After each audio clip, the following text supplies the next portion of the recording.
स्वागत है आपका नेशन सामना न्यूज़ 24 में। आज हमारे स्पेशल कार्यक्रम सेहत की जानकारी में हम इस वक्त खड़े हैं कांदिवली के आर साउथ विभाग में, जहां हमारे साथ बात करने के लिए हैं आर साउथ की MOH डॉक्टर चारुलता हेमंत जाकिया।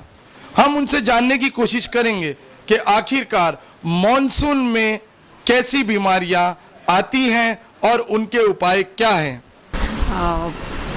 जैसे ही मानसून शुरू हो जाता है, मानसून के साथ दो प्रकार की बीमारियां आती है, एक कीटकजन्य बीमारियां और दूसरी जलजन्य बीमारियां। कीटकजन्य बीमारियां जैसे कि जो बीमारियां मच्छर काटने से फैलती है, उसमें दो बीमारियां हैं, एक है मलेरिया और दूसरी है डेंगू। ये दोनों रोगों के लक्षण ऐसे हैं, इसमें तेज़ बुखार आता है, सर दर्द होता है, बदन में दर्द होता है और कभी कभी मलेरिया का जो बुखार है वो अपने ब्रेन तक जा सकता है। डेंगू ऐसी बीमारी है, इसमें भी बुखार आता है, तेज़ बुखार आता है, सर दर्द होता है, आँखों के पीछे दर्द होता है, पूरा बदन दर्द करता है और कभी कभी ये रोग में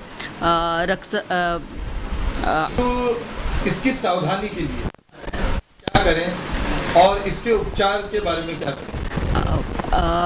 ये जो दो बीमारियां है जो डास मच्छर के काटने से होती है, तो सबको मालूम है। एक्चुअली हम लोग हर मानसून में हर पूरे साल भर लोगों को ये बताते रहते हैं कि मलेरिया और डेंगू दोनों के मच्छर ये साफ सुथरे पानी में पैदा होते हैं। ये जो दोनों मच्छरों की जैसे मलेरिया का ये जो प्रादुर्भाव है एनोफिलस नाम के मच्छर से होता है और डेंगू का एडिस इजिप्टी नाम के मच्छर से फैलने वाली बीमारी है। ये दोनों भी मच्छर जो है साफ़ सुथरे पानी में अंडे देते हैं।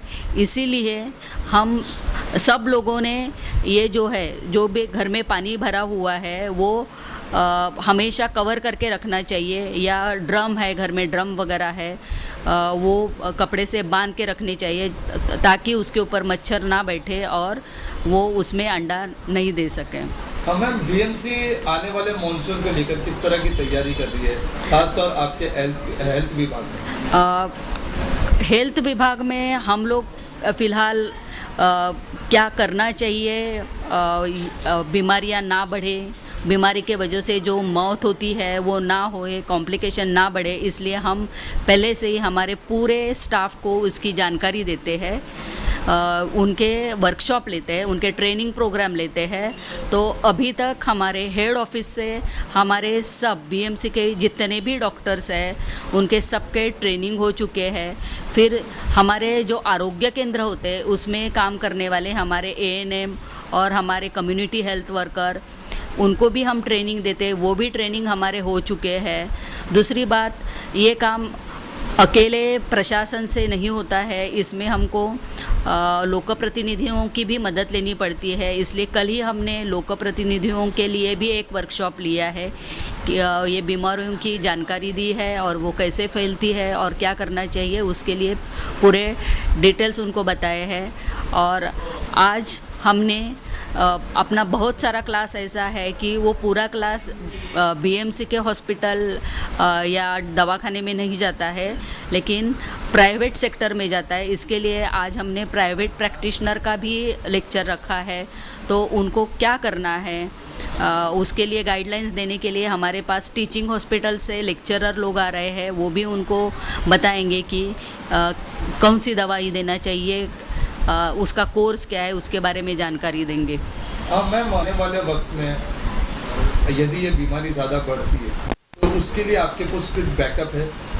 हाँ, अगर ये बीमारी हमको गए साल से भी बीमारी और कम करनी है और जो मौत होती है वो हमको ये करने की है, अवॉइड करने की है, इसलिए हमने पूरी तैयारी की है।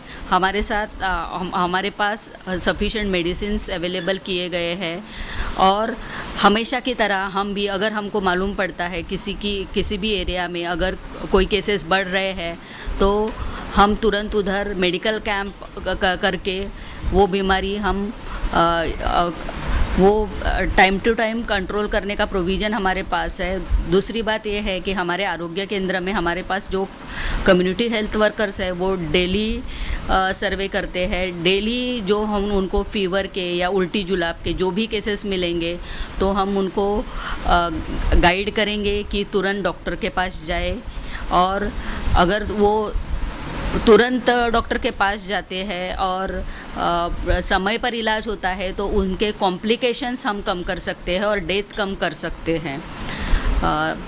बाद में हमारे साथ हमारा एक पेस्ट कंट्रोल डिपार्टमेंट भी काम कर रहा है, तो उनका एक कंटिन्यूअस प्रोसेस रहता है कि ऑड आर्टिकल रिमूव करने का, जैसे कि मच्छर की पैदाइश जो हम लोग फेंकते हैं, नारियल, डिस्पोजेबल ग्लासेस वगैरह, उसमें जो पानी जमा होता है उसमें भी मच्छर की पैदाइश होती है।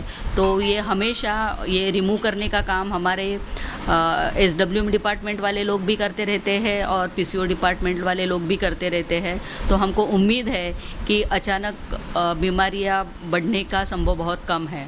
मैम, आपके विभाग में कितने हॉस्पिटल है, कितने हेल्थ पोस्ट है और कितने डॉक्टर अवेलेबल है, और यहाँ की जनसंख्या क्या है? आर दक्षिण विभाग की जनसंख्या लगभग 8 लाख है। आर साउथ वार्ड में लोक संख्या करीबन 8 लाख है। ये 8 लाख लोक संख्या के लिए हमारे पास BMC का एक पेरिफेरल हॉस्पिटल है, फिर BMC के 10 आरोग्य केंद्र है और 5 दवाखाने हैं। प्राइवेट सेक्टर में हमारे पास 323 प्राइवेट प्रैक्टिशनर है और 103 हॉस्पिटल्स या नर्सिंग होम है। नेशन सामना न्यूज़ 24 के माध्यम से आप जनता को क्या संदेश देना चाहते हैं? हम जनता को ये संदेश देना चाहेंगे कि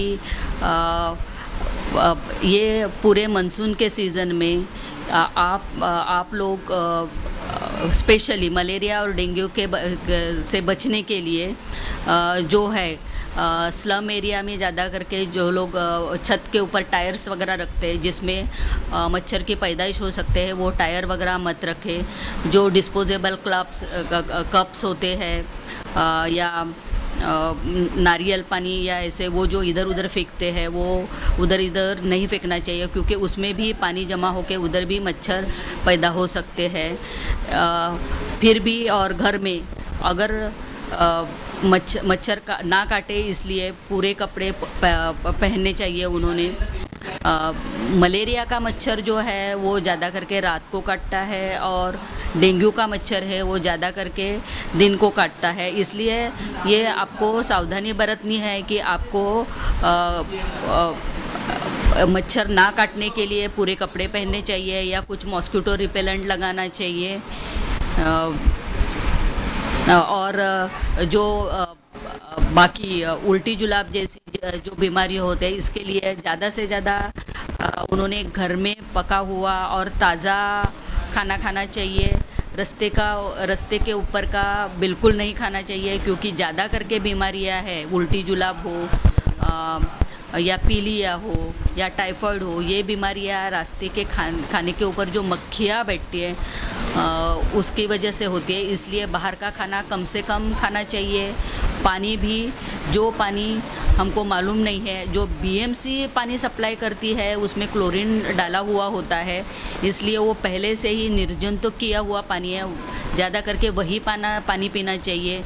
जो पानी के लिए हमको मालूम नहीं है कि ये पानी दूषित हो सकता है, वो पानी नहीं पीना चाहिए। मैम, डेंगू और मलेरिया जैसी बीमारी में लोगों को खाने पीने की चीज़ों में किस तरह की सावधानी बरतना चाहिए? डेंगू और मलेरिया के लिए ऐसे खाने पीने में जो नॉर्मल खाना है वो खा सकते हैं हम, उसमें कुछ एक्स्ट्रा सावधानी रखने की ज़रूरत नहीं है। लेकिन इसमें शरीर का पानी कम हो सकता है, इसलिए बार बार पानी पीना चाहिए, बहुत सारा पानी पीना चाहिए और आराम करना चाहिए। तो ये थे हमारे साथ डॉक्टर जाकिया, जिन्होंने मॉनसून में आने वाली बीमारियों के बारे में हमारे दर्शकों को बताया। नेशन सामना की मुहिम ये है स्वच्छता के साथ स्वस्थ रहें आप। कैमरामैन इकराम के साथ मैं फुरकान खान, नेशन सामना न्यूज़ 24 मुंबई।